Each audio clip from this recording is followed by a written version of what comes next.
In the winter of 1887, when the plains of Colorado were locked beneath snow and silence, a woman named Jolette Dane stood on the back porch of the Silver A Saloon, her shoulders bare despite the bitter wind. The lantern above her flickered, casting gold across the freshly fallen snow, but nothing could warm the cold in her bones. Not anymore.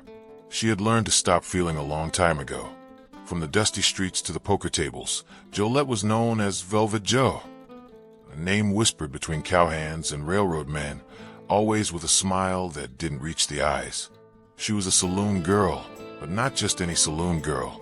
She was the one who could laugh at anything, charm anyone, and never ever cry. No one remembered where she came from. No one asked, and she never told. But tonight, everything changed. Behind her, inside the saloon, laughter spilled through swinging doors, thick with the smell of whiskey and cigar smoke. It was just past midnight when the piano faltered and stopped mid-tune. Jolette turned her head slowly, unsure why the silence felt heavier than music. Then she saw her. A girl, small, pale, no older than 5, stood in the saloon's doorway, trembling in her threadbare dress. Her curls were soaked, snow clinging to her lashes. She looked like a ghost, misplaced from heaven, her tiny hands clutching a worn rag doll. "Are you the angel?" the little girl asked, her voice barely a whisper. Jolette blinked. She stared, frozen by something she couldn't name. An angel. The room had quieted, all eyes on the child. The bartender grunted, stepping forward. "Hey now, this ain't no place for..." "I'll take her." Jolette's voice cut through like a blade. She didn't even know she was speaking until the words were already in the air. Someone laughed. "What, Velvet Joe play mama now?"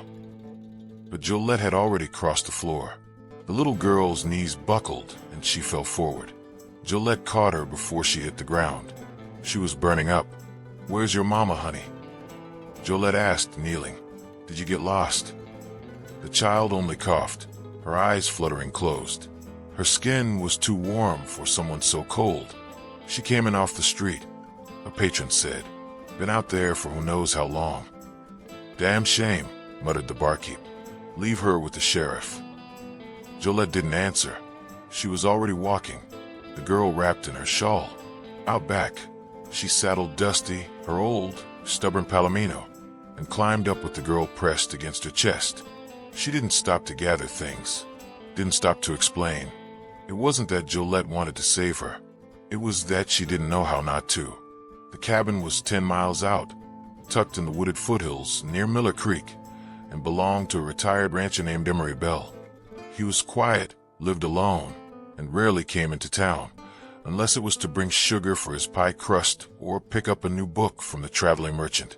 No one really knew him, but once, years ago, Jolette had found herself there after a man with too much whiskey and too little sense had split her lip in the alley.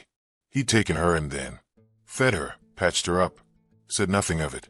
Now, she was hoping he hadn't changed. Snow thickened by the time she reached the cabin. Her gloves were soaked, her fingers numb, but she kept her arms tight around the girl. Emery opened the door before she could knock, a rifle in hand, lantern in the other. "Joe," he asked, brows lowering. "What in God's name?" "She's burning," Jolette said simply, "and I didn't know where else to go." Emery looked at the girl, and the hardness in his face softened. He stepped aside. "Get in." The warmth of the fire hit like a wave. Emery had already stirred the coals, and the smell of pine sap and stew filled the room. He motioned to the cot near the hearth. Jolette laid the girl down, peeled the damp dress off her gently. Underneath, her ribs showed through pale skin. The fever was real. "She needs more than I know how to give," Jolette whispered. Emery nodded. "I'll fetch the doctor at first light. Meantime, let's try and get her cooled down." Jolette didn't leave the girl's side that night. She dipped rags in snowmelt and wiped her brow, sang lullabies she hadn't thought of in years, and whispered promises she didn't fully understand. "You're safe now, sugar. You're warm. You're not alone anymore." The girl stirred once, eyes fluttering, and murmured, "Angel." Jolette swallowed hard. "No, honey, I ain't that." But deep down, some small, long-buried part of her, something nearly dead, wished she could be. The wind had quieted by morning. Snow clung to the pines like cotton, and smoke from Emery Bell's chimney curled into a sky so blue it hurt the eyes. Inside, the warmth was gentle, steady, like it had always been there. Jolette hadn't slept. She sat in the rocker beside the cot, the little girl's small hand resting in hers, as if it anchored both of them. Her fever had broken just before dawn. A slick of sweat beaded her brow, but her breathing had softened. Emery had gone to town on horseback as promised. The doctor wouldn't arrive for another few hours. Jolette didn't care. For now, the girl was alive. That was enough. She didn't know the child's name. She hadn't asked. It felt too fragile to name something that might still slip away. The girl stirred. Her lashes fluttered. Then her voice, small and hoarse, emerged like a cracked whisper. "Did you fly down?" Jolette blinked. "What?" "From the sky. With wings." A strange lump rose in her throat. She chuckled, but it came out thin. "No, sugar. I ride an old horse named Dusty. That's about as magical as I get." The child turned her head. Her gaze was steady, serious in that way only sick children can manage. "You look like an angel." Jolette didn't know what to say. In her life, no one had ever mistaken her for anything holy. Not when she first walked into the saloon at 16. Not when the piano man called her velvet for the softness in her voice. Not when she let men kiss her hand like it cost $1. She glanced away. "You got a name, sweetheart." "Lydia," the girl said faintly. "My mama used to sing me songs. Then she went to sleep and didn't wake up. A lady on the train said the snow was coming, so I got off to find her. I think I took the wrong stop." Jolette's chest tightened. She could picture it, the orphan trains, the half-full stations, the chaos of westward expansion that left children scattered like dust. "You came a long way, didn't you?" Jolette murmured. Lydia nodded once, then drifted back into sleep. Jolette sat very still. The rocker creaked beneath her, and through the window, she could see snowflakes starting to fall again, soft and slow, like prayers. By the time Emery returned with the doctor, Lydia was sipping warm broth with a blanket around her shoulders. The doctor, an old man with trembling hands and a voice like gravel, declared her stable. "She's malnourished, but lucky," he said, wiping his spectacles. "Another day in that weather, and she might not have made it." He packed his bag and turned to Jolette. "You her mother?" Jolette hesitated. "No." The doctor raised a brow. "Kin." She shook her head. He studied her a long moment, then nodded. "Well, you are now." That night, Jolette stepped out onto the porch, wrapping her arms around herself. She could hear Lydia's breathing through the open window, soft and even. Emery stood beside her, sipping coffee from a tin mug. "She's taken a shine to you," he said. Jolette gave a faint smile. "She thinks I'm something I ain't." Emery's eyes were kind. "Maybe she sees something you forgot was there." Silence stretched between them. Jolette looked out at the trees, tall and black against the snow. The world had never felt so quiet. "You could stay here, if you wanted," Emery said gently. "I've got room. No one would ask questions." Jolette turned toward him. "You know where I come from, what I've done." He nodded. "And I also know you carried the girl through a blizzard without asking why. Doesn't that count for something?" She didn't answer right away, because deep down, a truth was stirring she wasn't ready to face. Back at the saloon, she was a role, a costume. Here, she didn't know who she was yet, but maybe, just maybe, she could learn. The next morning, Jolette borrowed one of Emery's coats and stepped outside with an axe. Snow crunched beneath her boots. The cold bit her cheeks. She chopped wood until her muscles ached, until her breath came fast, until the sound of splitting logs echoed through the clearing like thunder. Inside, Lydia colored with old pencils Emery had kept in a drawer for years. Jolette peeked through the window, watching her hum softly, content, peaceful. There was something terrifying about it, because Jolette had spent her whole life bracing for abandonment, for pain. And this little slip of a girl, trusting her so completely, made her afraid in a way no man ever had. By the third day, Lydia followed her like a shadow. She asked questions, Jolette didn't know how to answer. Were you ever little like me? Where does the sun go at night? Do angels cry? Jolette laughed sometimes. Sometimes she just held her. At night, Lydia would curl up beside her on the cot, warm and small, like a secret Jolette didn't know she needed. One morning, Lydia placed a flower, just a wilted sprig of pine, in Jolette's hair and said, "Now you look like you did when I saw you the first time." Frozen to death? Jolette teased. "No," Lydia said softly, full of light. Jolette swallowed hard. She had no words for that. Just a quiet prayer, said in the silence of her heart. Let me deserve this. Let me not fail her. Jolette woke to the smell of coffee and the gentle clatter of kind hands. She blinked against the golden light spilling through the curtains, thin muslin that danced in the morning breeze. For a moment, she forgot where she was. Not the cramped saloon room with its stained wallpaper and creaking bed frame. Not the noise. Not the perfume that never quite masked the whiskey.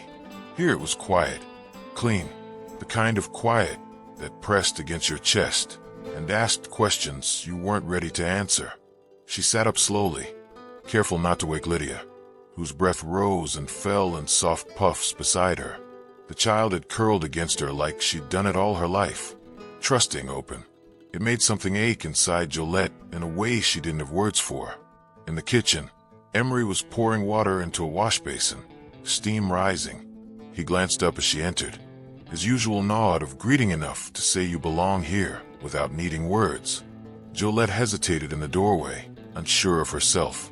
She wore one of Emery's old shirts, sleeves rolled to the elbow, a borrowed belt cinched tight. Her hair was braided back, damp from the water she'd used to scrub away the dust of her old life. You restin'? Emery asked mildly, passing her a mug. She took it with both hands, letting the warmth seep into her palms. As much as I know how. He studied her for a moment, then turned back to the stove. Girl's got color back in her cheeks. That's you know. Jolette looked away. She didn't know how to hold praise like that. It slipped right through her fingers. I'm just the one who brought her here. Maybe, but she only sleeps that deep 'cause she knows she's safe with you. Later that morning, Jolette swept the cabin floors and found herself humming. She caught the sound and froze, surprised by it, even a little afraid. When was the last time she'd done something so soft, without being told, without performance behind it? She looked down at the worn broom, at the sunlight catching in the dust. She had never belonged anywhere, not really. Not since she was a girl herself, dragging her mother's shawl through a muddy Tennessee field, wondering why nobody came back for them. That had been the start of learning how to survive. But surviving was not the same as living. She could see that now. This place, these people, they didn't want anything from her. No performance. No lies. Just her. That afternoon, Emery came back from chopping wood with a package tucked under his arm. He laid it on the table like it wasn't much, but Jolette could see the care in his hands. Had this sitting in the chest from when my sister came through with her girl. Thought maybe it'd fit Lydia. Jolette opened the package gently. Inside was a faded cotton dress, soft and blue, with tiny white flowers stitched at the hem. Not fancy, but clean, warm, and lovingly made. When Lydia saw it, her eyes lit up like lanterns. She clutched it to her chest and whispered, "It looks like something my mama would have picked." Jolette knelt down beside her. "Then let's put it on, sugar. Let's show the trees how pretty you are." The child spun on the porch an hour later, arms outstretched, cheeks pink from laughter. Jolette leaned against the doorframe and watched her, a quiet smile tugging at her lips. It wasn't the kind of smile she wore for tips. It was the kind that lived deep, the kind you forgot you had. That evening, as the sun began to dip behind the ridge and turn the snow to gold, Jolette sat on the cabin steps, wrapping her shawl tighter. Lydia dozed on a blanket beside her, clutching her rag doll, hair tangled in the wind. Emery joined her with a tin plate in hand, 2 biscuits and a sliver of ham. "I reckon you've earned more than stew," he said with a wry smile. She took the plate and looked out over the hills. "It's strange," she said after a while, voice soft. "This stillness. I spent so long being loud just to be heard." Emery said nothing, letting her speak. In the saloon, you learn how to become someone else. Smile when you don't want to. Touch men's hands when your stomach turns. You do it until you forget who you really are. She paused, staring at her hands. But when Lydia looked at me and called me an angel, I didn't know how to carry it, like I'd stolen a name I didn't deserve. You didn't steal it, Emery said gently. She gave it to you, and she ain't wrong. Jolette let the silence hang. The truth of it burned in her chest. Then, quietly, she asked, "Do you think a person can change? Really change?" Emery didn't hesitate. "I think folks change the minute they decide to stop running." That night, after tucking Lydia into bed, Jolette stood at the basin, brushing her hair by lamplight. She looked into the cracked mirror and saw someone she didn't quite recognize. Not Velvet Joe, not the saloon girl with the painted lips and practiced laugh. Just Jolette. She ran her fingers over her cheekbones, bare without rouge. Her eyes weren't hard anymore, just tired and honest. Behind her, Lydia stirred. "Jolette." "Yes, baby." "Will you stay here? Forever?" Jolette swallowed. Forever. That was a word she'd never dared to believe in. "I'll stay as long as you want me," she whispered. Lydia smiled in her sleep, and Jolette closed her eyes as something inside her finally began to heal.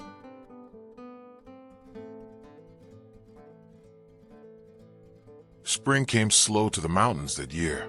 The last of the snow melted in reluctant patches, leaving behind muddy trails and wild crocus blooms peeking from the frostbitten ground.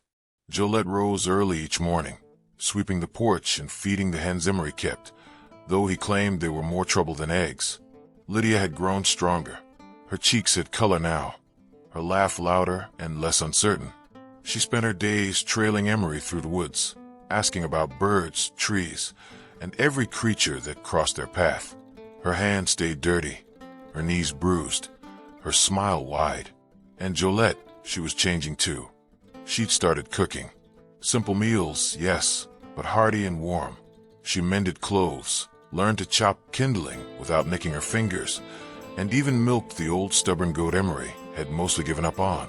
At night, she brushed Lydia's hair beside the fire, humming tunes her own mother once sang. It wasn't the life she'd known. It wasn't loud. It wasn't glamorous. But it felt like something real, something earned. Yet not everyone forgets the past just because you've left it behind. One afternoon, Jolette stood in the clearing, arms elbow-deep in soap and laundry water, when she heard the crunch of hooves on gravel. Emery looked up from where he'd been fixing a fence post, his hand tightening on the hammer. "Stay here," he said quietly. Two men rode up the trail, dusty, sunburned, and far too familiar. Jolette stepped out slowly, rag dripping in her hand. Her mouth went dry. "Joe," the taller of the two said, sliding off his horse. His voice was smooth, practiced. Too smooth. "Well, I'll be. It's been, what, 6 months?" "Clive," she said, the name bitter on her tongue. Clive McGowan, the man who'd run the Silver A Saloon, who'd put her in a silk corset at 16 and taught her how to smile when she was broken.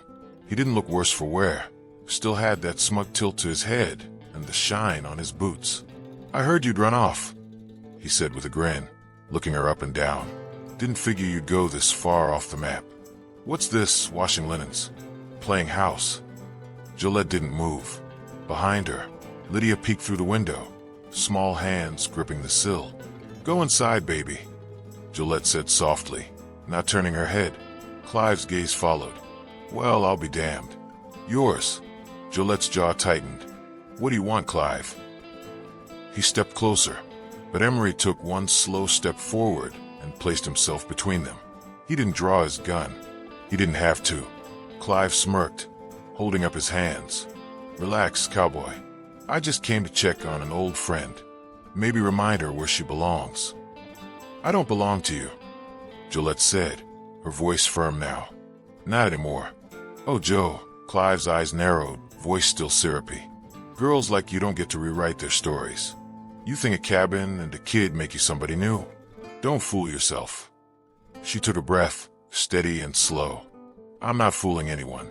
least of all myself. But I'd rather scrub floors and feed chickens than spend another minute pretending for men like you. Something in her voice made even Clive go quiet for a heartbeat. Then Emery stepped forward, calm as ever. You're done here. Clive chuckled. You gonna make me? No, Emery said, tilting his head. But I reckon she will. Jolette met Clive's eyes. If you ever come near her again, if you so much as breathe her name, I'll show you exactly what kind of woman I've become. Clive stared at her, and for the first time in years, she saw fear flicker in his eyes. He turned without a word, mounted his horse, and rode off, the second man following like smoke on the wind.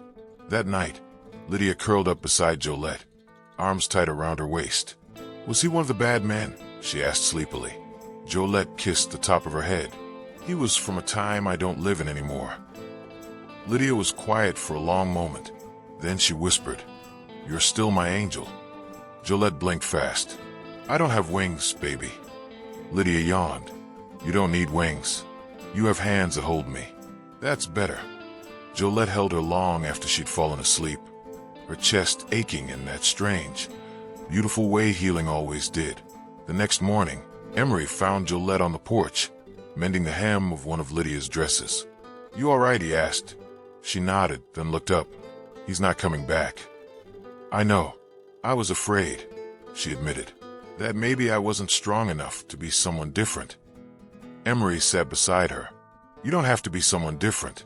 You just have to be who you are when no one's watching. She smiled softly. For the first time. I like that woman. Emery looked at her, really looked. So do I.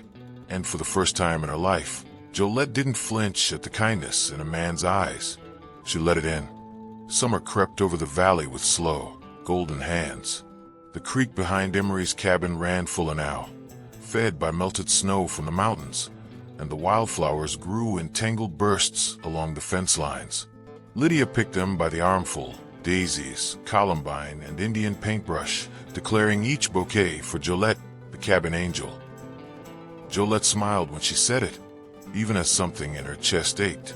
She no longer corrected the child, because somehow over the months, the name began to feel less like a lie. She'd taken to waking before dawn, watching the sun rise through the kitchen window with a mug of coffee and her shawl wrapped tight. The world outside had changed, yes, but what stirred inside her was something else entirely. She was starting to feel settled, like maybe, just maybe, she'd found the place where the noise inside her finally went quiet. One evening, while Lydia played by the creek and Jolette hung linens to dry, Emery came around the barn with a bundle in his hands, wrapped in brown paper and tied with string. I found this in town, he said, offering it wordlessly. Jolette opened it with careful fingers. It was a dress, pale blue cotton, with lace at the collar and tiny buttons down the back. Modest, beautiful in its simplicity. She stared at it like she didn't quite know what it meant. It's just a dress, Emery said gently.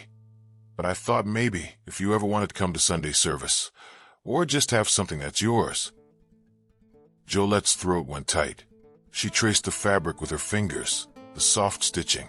I haven't worn something like this since. She stopped herself. Thank you, Emery. It's lovely. You're lovely, he said quietly, then cleared his throat and turned away, as if embarrassed by his own truth. She stood there long after he walked off, holding the gift against her chest. No one had given her a dress without expecting something in return. Not until now. That Sunday, Jolette did something she hadn't done since childhood. She walked into a church. She wore the dress. She braided Lydia's hair with bits of ribbon. And together, they sat in the back pew while the preacher spoke of grace, forgiveness, and second chances. She didn't know if she believed in all of it, but when Lydia reached over and held her hand, Jolette believed in that. After the service, townsfolk gathered outside to share lemonade and talk. Some recognized her. She saw it in their eyes, the flickers of memory, quick whispers, but no one said a word. Maybe it was Emery, standing quietly by her side. Maybe it was Lydia, clinging proudly to her skirt. Or maybe, just maybe, it was the way Jolette stood now. Taller, calmer, like someone who had nothing to hide. The town had a way of remembering, but people also had a way of changing their minds when they saw someone live differently long enough. That night, Jolette sat by the fire, her bare feet tucked beneath her skirt, and asked Emery softly, "Do you ever think about what life might have been if things were different?" Emery set his book down. "Sometimes, but I think more about what it could be now." Their eyes met. He didn't move toward her, didn't reach for her. He didn't have to, because something had already shifted between them. Not romance like a flash fire, but something deeper, slower, the kind of affection that grows in silence and shared chores, in steady glances and long walks with nothing said at all.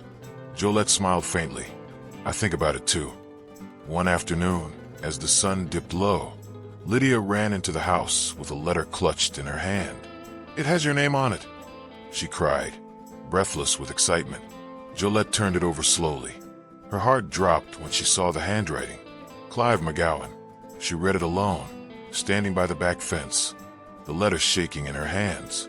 He'd written from Denver, said he was leaving town, said he'd sold the saloon, that he wasn't proud of how he'd lived, but he was done pretending he didn't care.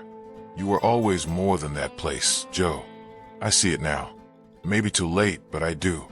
At the bottom, he'd scrawled something that stuck in her mind like a thorn. "She called you an angel, didn't she? Guess she saw something we all missed." Jolette stared at the words for a long time before lighting a match and watching the letter curl into ash. She wasn't angry. She wasn't afraid. She was simply done. That night, Lydia asked if angels could cry. Jolette smiled and pulled her close. "I think they do. When they're happy. Or when they're brave." Lydia pressed her face against Jolette's collar. "Then you must be both." Jolette closed her eyes. Maybe the child was right. Maybe angels didn't always have wings. Sometimes they had tired hands and worn boots. Sometimes they'd lived lives they weren't proud of. Sometimes they had to break before they could bless anyone. But whatever she was now, she wasn't running anymore. And for the first time, she wasn't just surviving. She was home. Autumn rolled in on copper winds. The trees surrounding Emery's homestead turned shades of amber and rust, and the nights arrived earlier now, bringing with them the crisp smell of hay and wood smoke. The world felt quieter, gentler somehow, and Jolette moved through it with an ease she'd never known before. She had become part of this land, of this life. She baked bread on Sundays. She taught Lydia how to mend and read. She helped Emery bring in the last of the harvest, her hands calloused and sure. Every so often, she'd look at herself in the mirror and barely recognize the woman staring back, not because of how she looked, but because of how she carried herself. Free, unburdened, alive. One morning, a letter arrived bearing a different name, Jolette Chambers. It startled her. No one had ever written to her under her birth name in years. For a moment, her hands trembled as if ghosts might spill from the envelope. But it was from a woman in Fort Worth, one of the saloon girls Jolette had known long ago. Annabelle, soft-spoken and always dreaming of faraway things. The letter was short, but full of warmth. Annabelle had left the business, married a kind man who didn't ask questions about her past. She was opening a place of her own, a small boarding house for women trying to start over. They just need somewhere to go, Annabelle had written, and someone to believe they can. She'd heard from someone, maybe Clive, that Jolette had disappeared out west and found something better. And she ended with, "If you ever feel like helping another girl climb out, write to me. You've always had the heart for it. I think I finally do too." Jolette pressed the letter to her chest and closed her eyes. Yes, this was how redemption worked. Not with fireworks or grand confessions, but with slow, quiet ripples. One woman saving herself and then reaching back for the next. That winter, snow came early. It blanketed the ranch in thick silence, turning the hills to white and the sky to pewter. Inside the cabin, Jolette, Lydia, and Emery settled into a rhythm of warmth and wood fires. She and Emery worked together like a pair of hands finally made for the same task. No longer skirting around what they felt, just living it, letting it grow. One night, Lydia crawled into Jolette's lap with a storybook. Emery poured cider. The lamp flickered gold against the log walls. "Tell me again," Lydia whispered, her voice sleepy. "What kind of lady you were before me and Papa found you?" Jolette smoothed the child's hair and glanced at Emery, who smiled gently but said nothing. "I was lost," Jolette said softly. "But then I met a girl who made me feel found." "Me? You?" She kissed the top of her head. "And your papa gave me a place to stay. And the Lord gave me a second chance." Lydia nodded, as if that explained the whole world. On Christmas morning, Jolette woke early to the smell of cinnamon and pine. Emery had gone out before dawn and chopped a fir tree from the ridge. Lydia decorated it with handmade paper stars and popcorn garlands. Underneath were 3 simple gifts. One for Lydia, a small wooden horse carved and painted with care. One for Emery, a new wool scarf Jolette had spent weeks knitting in secret. And one for Jolette, a velvet pouch tied with a blue ribbon. Inside it a ring, a silver band, simple and elegant, with a single turquoise stone. Nestled beneath it was a folded note, written in Emery's neat hand. "You came here with nothing but a child's hand in yours. You gave us both everything. I'd be honored to call you my wife, not for who you were, but for who you've become." Tears filled her eyes, and for once, she let them fall. She didn't answer with words. She didn't need to.